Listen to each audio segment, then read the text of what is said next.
Hi friends, welcome to my channel. இன்றைக்கி நம்ம செய்ய போகிற ரெசிபி பார்த்திங்கன்னா கிர்னி பழம் வச்சு ஒரு டெசர்ட் செய்ய போகிறேன். இப்போ இந்த சீசனில் பார்த்திங்கன்னா கிர்னி பழமும் நிறையா கிடைக்குது. அது மட்டும் இல்லாமல் வெயில் காலமும் ஆரம்பிச்சிருச்சு. இப்போ இந்த வெயிலுக்கு அதுக்கும் ரொம்ப குளிர்ச்சியாக சாப்பிட்ணுன்னா இந்த கிர்னி பழம் வாங்கி நம்ம இந்த மாதிரி டெசர்ட் செஞ்சு சாப்பிட்லாம். வாங்க இது எப்படி செய்யலாம்னு சொல்லிட்டு பார்க்கலாம். அதுக்கு முன்னாடி நம்ம ஜபி குக்கிங் சேனலில் மறக்காமல் லைக் பண்ணுங்கள், ஷேர் பண்ணுங்கள், சப்ஸ்கிரைப் பண்ணுங்கள். முதல்ல ஜவ்வரிசியை நம்ம ஊற வச்சிடலாம். நான் இங்கே பார்த்தீங்கன்னா ஒரு 30 கிராம் ஜவ்வரிசி எடுத்திருக்கேன். அதை நல்லா அலசிட்டு தண்ணியில் ஒரு அரை மணி நேரம் ஊற வச்சிடுறேன். இப்போ ஊறின பிறகு நம்ம ஜவ்வரிசியை வேக வச்சு எடுத்துக்கலாம். ஜவ்வரிசி பார்த்தீங்கன்னா நல்லா வெந்து வரட்டும். ஜவ்வரிசியும் நல்லா வெந்துருச்சு. இப்போ இது வடிச்சிடலாம். ஜவ்வரிசியை வடித்த பிறகு மறுபடியும் பச்சை தண்ணி சேர்த்து ஒரு தட்டி வடிச்சிடலாம். இதுமாரி பச்சை தண்ணி வச்சு மறுபடியும் வடிகட்டும் போது ஆறின பிறகு இந்த ஜவ்வரிசி ஒன்றோட ஒன்று ஒட்டாமல் இருக்கும். அதுக்காக தான் இந்த பச்சை தண்ணியை சேர்க்குறோம். இப்போ சப்ஜா சீட்ஸை ஊற வச்சிடலாம். நான் இங்கே பார்த்தீங்கன்னா 2 டேபிள் ஸ்பூன் அளவுக்கு சப்ஜா சீட்ஸ் எடுத்து அது தண்ணி சேர்த்து ஊற வச்சிடுறேன்.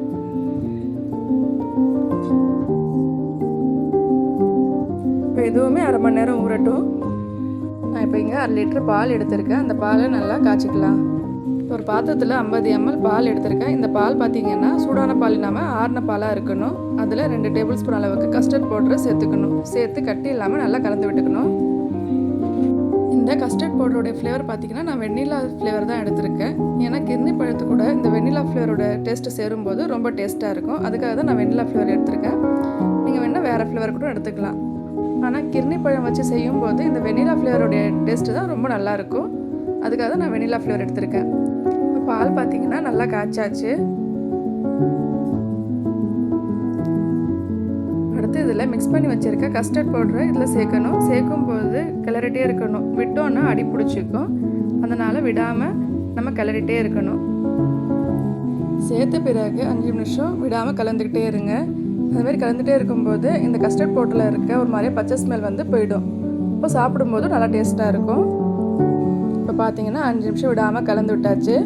இப்போ இதில் தேவையான அளவுக்கு சர்க்கரை சேர்த்துக்கணும். நான் இங்கே பார்த்தீங்கன்னா ஒரு 150 கிராம் அளவுக்கு சர்க்கரை சேர்த்துருக்கேன். உங்களுக்கு தேவைன்னா கூட சேர்த்துக்கலாம். ஏன்னா நம்ம கிர்னி பழமும் சேர்ப்போம். சேர்க்கும்போது அதோடைய ஸ்வீட்டு இதில் எடுத்து கொடுக்கும். அதனால் அதுக்கு இது மாதிரி பார்த்து சேர்த்துக்கணும். இப்போ சர்க்கரை சேர்த்த பிறகு இந்த சர்க்கரையெல்லாம் நல்லா கரைஞ்சி வர அளவுக்கு கலந்து விட்டுக்கணும். சர்க்கரையும் பார்த்திங்கன்னா நல்லா கலந்து வந்தாச்சு. இப்போ ஸ்டவ்வை ஆஃப் பண்ணி இறக்கி இதை ஆற வச்சிடலாம். ஸ்டவ்வை ஆஃப் பண்ண பிறகு கூட இதை கலந்து விட்டுட்டே இருக்கணும். ஏன்னா இதில் மேலாட மாதிரி சேரும். அது சேர்ந்துச்சுன்னா சாப்பிடும்போது ஒரு மாதிரியே வாயில் தட்டுப்படும். அதுக்காக நம்ம ஒரு 10 நிமிஷம் வரைக்கும் இதை மிக்ஸ் பண்ணிகிட்டே இருக்கணும். ஓரளவுக்கு ஆறின பிறகு நம்ம இதை எடுத்து ஃப்ரிட்ஜில் வச்சிடலாம். இப்போ கிர்னி பழத்தை கட் பண்ணி எடுத்துக்கணும். கிர்னி பழம் பார்த்திங்கன்னா மேலே க்ளீன் பண்ணிவிட்டு பாதியாக கட் பண்ணிக்கலாம்.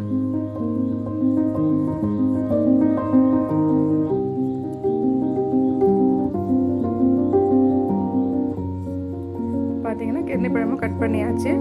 இதில் உள்ளே இருக்க விதையெல்லாம் எடுத்துடணும்.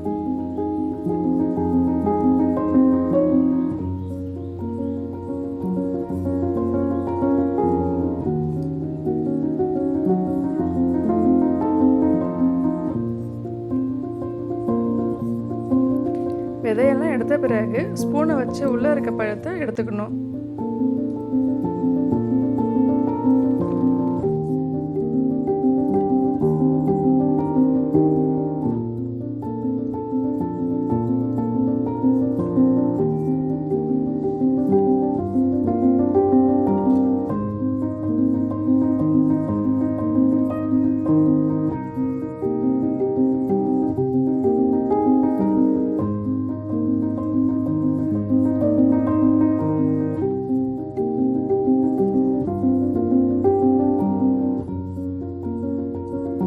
பார்த்தீங்கன்னா ஸ்பூனை வச்சு உள்ளே இருக்க பழத்தெல்லாம் எடுத்தாச்சு. இதே மாதிரி எதுவுமே எடுத்துக்கணும். இப்போ எடுத்து வச்சுருக்க பழத்தை மிக்ஸி ஜாரில் சேர்த்து நம்ம பேஸ்ட்டாக அரைச்சி எடுத்துக்கலாம்.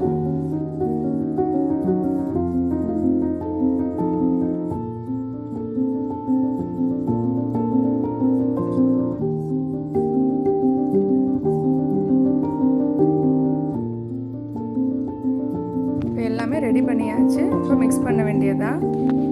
ஒரு பவுல் எடுத்து ஃப்ரிட்ஜில் எடுத்து வச்சுருக்க அந்த கஸ்டர்டை இதில் சேர்த்துக்கணும்.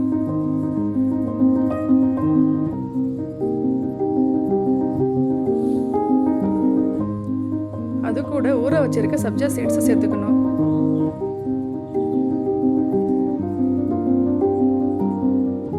வேக வச்சிருக்க ஜவ்வரிசி சேர்த்துக்கலாம். அரைச்சி வச்சிருக்க இந்த கிர்னி பழத்தையும் இதில் சேர்த்துக்கணும்.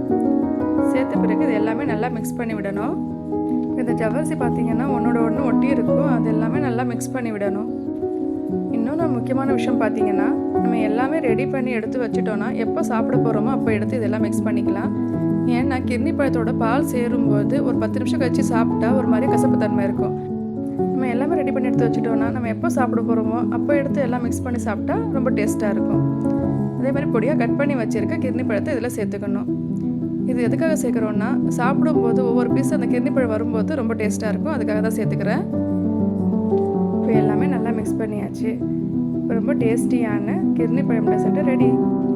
பசங்க ஸ்கூல்லேருந்து வரும்போது நம்ம இதை செஞ்சு ரெடியாக எடுத்து வச்சோன்னா பசங்க ரொம்ப விரும்பி சாப்பிடுவாங்க. அது மட்டும் இல்லாமல் யாராச்சும் வீட்டுக்கு கெஸ்ட்டு வந்தால் கூட இந்த டெசர்ட்டை செஞ்சு நம்ம அவங்களுக்கு கொடுக்கும்போது ரொம்ப நல்லாயிருக்கும்.